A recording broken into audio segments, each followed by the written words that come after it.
गृह मंत्री अमित शाह की आलोचना करना रालोद के प्रवक्ताओं को महंगा पड़ गया।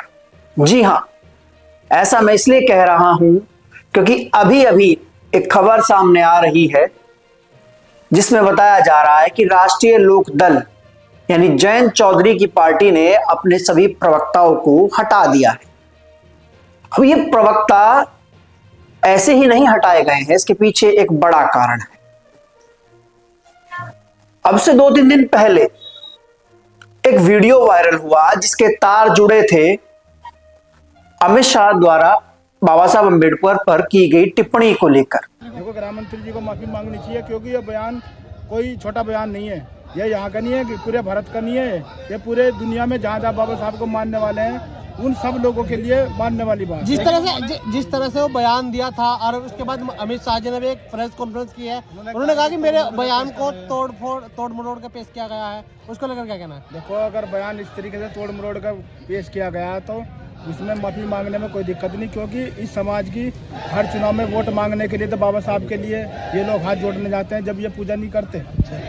तो राष्ट्रीय लोकदल विरोध कर रही है इसका? राष्ट्रीय लोकदल कोई ऐसा पूरे प्रदेश में इस तरीके से कोई विरोध नहीं है। मैं अनुसूचित जाति का होने की वजह से मैं दलित समाज का आदमी हूँ और मैं बाबा साहब की विचारधारा को लेकर आंदोलन भी किया है, तो इसलिए हम इस बात के लिए अपने तरीके से बोल रहे हैं कि जो हमारा समाज है इस बात से दुखी है कि भाई अमित शाह जी ने, गृह मंत्री जी ने ऐसे चिंताजनक बात कही है, तो उसमें उन्हें अपनी सफाई पेश करके आगे का माहौल को संभालना।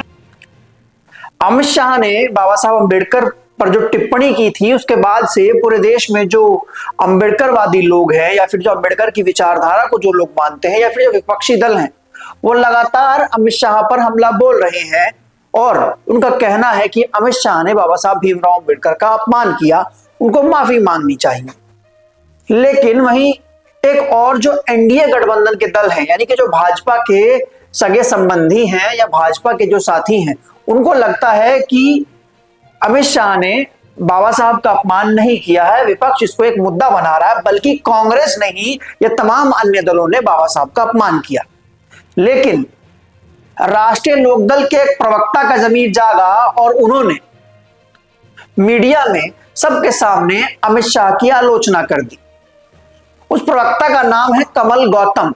कमल गौतम ने मीडिया से बात करते हुए बताया कि गृह मंत्री अमित शाह ने बाबा साहब भीमराव अम्बेडकर पर जो टिप्पणी की उसकी वह निंदा करते हैं और वो चाहते हैं कि अमित शाह इस टिप्पणी को लेकर माफी मांगे और बाबा साहब भीमराव अम्बेडकर दलितों के, पिछड़ों के भगवान हैं। अब कमल गौतम को यह बयान देना भारी पड़ गया। इस बयान के बाद अब खबर यह सामने आई है कि राष्ट्रीय लोकदल ने भाजपा को अपनी वफादारी दिखाने के लिए या फिर यह कह लीजिए कि जयंत चौधरी ने अमित शाह को अपनी वफादारी दिखाने के लिए अपनी पार्टी के सभी प्रवक्ताओं को हटा दिया है। हटाया सभी प्रवक्ताओं को गया है, अकेले कमल गौतम को नहीं गया है, क्योंकि उसके पीछे की कहानी है, ये जो पूरा एक सिनेरियो तैयार किया गया है। अगर अकेले कमल गौतम को हटाया जाता तो जयंत चौधरी पर दलित विरोधी, अंबेडकर विरोधी होने के आरोप लगते। तो ऐसे में जयंत चौधरी ने सभी प्रवक्ताओं को हटा दिया। अब आगे जयंत चौधरी की पार्टी के जो प्रवक्ता है वो मीडिया में नहीं जाएंगे, वो कोई बयान नहीं देंगे। और ये सब किसके लिए किया गया? ये सब किया गया अमित शाह के लिए और उस टिप्पणी के लिए जिसको देश के सभी दल, अधिकतर विपक्षी दल और अंबेडकरवादी लोग जो हैं बाबा साहब का अपमान मान रहे हैं।